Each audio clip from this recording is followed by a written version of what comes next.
Olá pessoal, aqui é o Velgas, hoje é dia 29 de junho de 2025. Caças ucranianos F-16, Mirage, Sukhoi destroem posições russas. Mais vitórias da Força Aérea Ucraniana, que agora está anunciando a sua efetiva atuação. E parece que agora, de fato, está indo muito bem na linha de frente. A Ucrânia destruiu um arsenal na Rússia. Quero convidá-los, inscrevam-se no canal, deem um like, compartilhem com as suas redes sociais e façam os seus comentários. Eu conto com você que não é inscrito para se inscrever. Aqui você verá sempre a verdade. Obrigado, inscreva-se. A frota aérea militar, vamos dizer assim, de combate, né? Porque tem mais aviões militares, de transporte de paraquedistas, de logística e tal, mas a frota de combate é composta por aeronaves ocidentais, né? F-16 de origem americana e Mirage de origem francesa, e bem como as soviéticas também, na era soviética, que sofreram uma atualização pela Ucrânia, uma modernização, que são os MiG-29, é o mais moderno deles, mas também tem o Su-27 e o Su-24 e o Su-25, que a Ucrânia está usando. O mais moderno que foi atualizado pela Ucrânia é o Su-27. E todos eles estão sendo usados no teatro de operações. São todos aviões de caça e atuando de uma maneira forte, positiva, contra as forças invasoras e terroristas da Rússia. Os russos estão sofrendo golpes dolorosos com o trabalho dos pilotos ucranianos de caça, e quero destacar aqui os F-16 e o Mirage, que são os aviões mais modernos. Eles tornaram-se meios muito eficazes de combate antiaéreo, inclusive. Eles interceptam em voo. Quando vem o alarme aéreo, eles levantam voo e saem destruindo com sucesso, inclusive, muitos mísseis e também, inclusive, drones. Nos drones, eles atiram com canhões e têm tido muita eficácia contra os Shahed. Quanto aos mísseis também, e cada tipo de míssil que um caça tem sob suas asas, ele tem o próprio alvo, daí ele atira com o míssil dele, né? E, além disso, os pilotos usam canhões de aeronaves para os quais o F-16 ainda não foi projetado para canhões, para destruir os Shaheds. Então, mas para destruir os outros, sim, tem canhões, então eles usam canhões para destruir os drones Shahed iranianos. Os pilotos ucranianos usam essas armas quando os mísseis AIM-9 sob as asas deles, até eles se esgotarem. Eles não têm uma capacidade, se não me engano, desses mísseis de 4 mísseis. Então, como às vezes a carga vem muito grande, eles eliminam os 4 e voltam a pousar, né? Para pegar mais munição e voltar a combater dentro do espaço aéreo. Isso, inclusive, eles têm que fazer muito porque há uma falta... poucos lançadores, por exemplo, Patriot, são poucos os lançadores, não são todas as cidades que a Ucrânia conseguiu proteger com lançadores antiaéreos, justamente pela baixa quantidade recebida. Ao mesmo tempo, ninguém na Ucrânia está descartando a aviação soviética, né? Porque ela é boa, tem dado bons resultados e tem se mantido em pé, com sucesso. Menos jatos ucranianos abatidos do que os que nós vimos ontem, do que os Su-35 e 34. Eles passam regularmente por trabalhos de restauração, manutenção e atualizações, para que possam continuar trabalhando para destruir os alvos russos, usando inclusive uma bomba. Eles usam no teatro de operações, os restantes dos Su. Os Su são Sukhoi, né? Por causa disso eles chamam Su, né? Eles usam uma bomba francesa chamada Hammer, né? E também o americano GBU-39 e o GBU-62. E outras armas de ataque aéreo, vamos chamá-las, vamos dizer, todos por uma palavra, que são as bombas, né? Cabs, né? São as bombas glide, de uma maneira geral, as planadoras.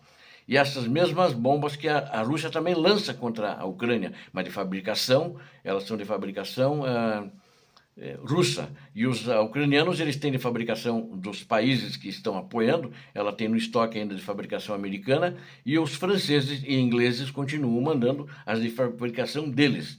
E a Ucrânia agora continua, também ela está produzindo as bombas delas, que são de uma precisão muito boa.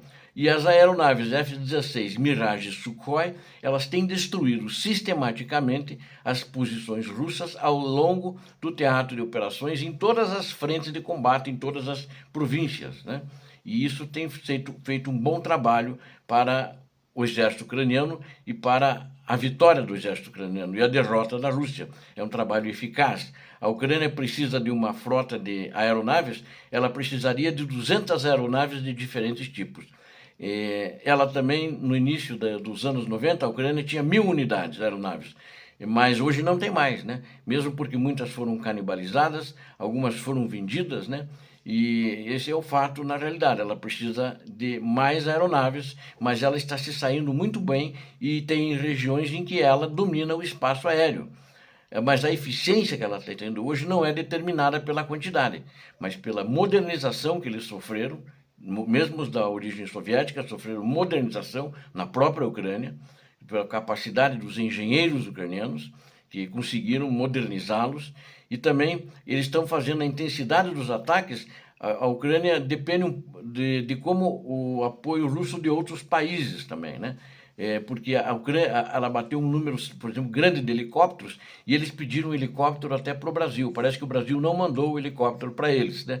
Isso há um ano passado, um ano mais ou menos. O Lula não mandou o helicóptero para eles, um Mi-8 que tem aqui. E também tem um helicóptero que é para o transporte presidencial, e eles também não devolveram para eles usarem na guerra.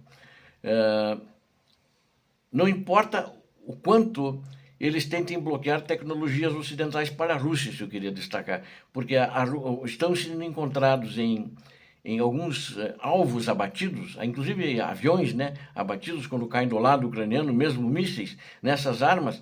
Os russos continuam produzindo esse material, eles continuam produzindo e estão usando componentes ocidentais. Isso foi uma coisa estranha, porque tem sanções. Então eles desenvolveram um mercado negro, não na quantidade que eles precisam, pagam mais caro, né? Mas eles não conseguiram, ainda estão fazendo o pouco que eles estão fazendo. Por causa disso é importante apertar as sanções da maneira como eu vejo, para eles terem menos condições de atualizar os seus equipamentos. A Ucrânia, enquanto isso, destruiu um arsenal na Rússia.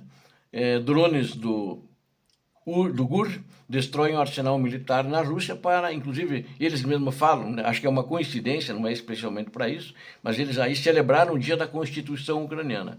Ontem comemora-se o aniversário da Constituição Ucraniana, essa Constituição depois da nova independência em 1991, quando acabou a União Soviética.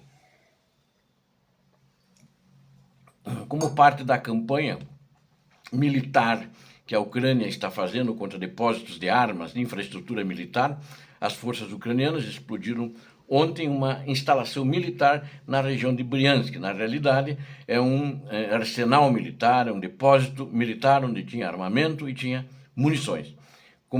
Então, os ucranianos tiveram aí um bom sucesso contra isso. As forças de inteligência, novamente, é o SBU que fez isso. Não, perdão, é o GUR, esse é o GUR que fez, que é a inteligência do exército.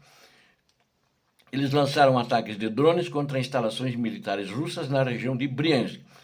Bryansk é o seguinte, a gente tem que entender, a gente fala porto de Bryansk que está ocupado, é um porto ucraniano. Mas do outro lado tem o porto, a província de Bryansk, que é uma província russa, né? E eles fizeram isso na manhã do sábado, né? Ontem, destruindo esse depósito que tinha lá na região de Bryansk. As autoridades descreveram como operações contínuas, onde eles estão desmilitarizando a Rússia, ou seja, trazendo uma devastação no seu material bélico de uma maneira geral, para que com isso eles se enfraqueçam no teatro de operações. De acordo com a diretoria principal da inteligência da Ucrânia, do GUR, drones de ataque atingiram instalações pertencentes arsenal número 120 da Diretoria Principal de Mísseis e Artilharia da Rússia. O ataque ocorreu em 28 de junho, ontem, coincidindo com as comemorações do dia da Constituição da Ucrânia. Foi como eles anunciaram, né? Os moradores de Briansk relataram ter ouvido tiros pesados, múltiplas explosões ao longo de toda a manhã. Fogo, incêndio, postagens nas redes sociais na região descreveram sons de veículos aéreos não tripulados, não identificados, seguidos de fortes detonações. Como foi aterrorizante, 2 vezes eles nos atacaram especificamente, diziam muitas mensagens em fóruns de debate público de moradores locais na província russa de Briansk, que testemunharam a atividade aérea ucraniana e as explosões como consequência. A artilharia antiaérea da Rússia não conseguiu impedir que o fato acontecesse e esse arsenal fosse destruído. No entanto, as autoridades locais russas se recusaram a fornecer comentários oficiais sobre as explosões. Em vez disso, emitiram lembretes para a sua população, que é proibido filmar ou compartilhar vídeos do que chamaram de consequências do trabalho de defesa aérea e que eles poderiam ser processados por causa disso.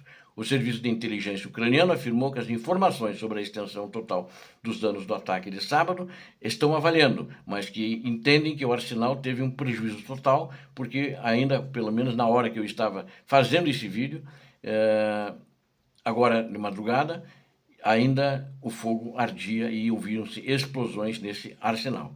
Esse último ataque ocorre após 2 dias um ataque semelhante ocorrido numa instalação de armazenamento de combustível de número 1061 do Centro de Material e Suporte Técnico das Forças Armadas das Rússia em Briansk, que aconteceu no dia 26. Então, a Ucrânia está muito ativa.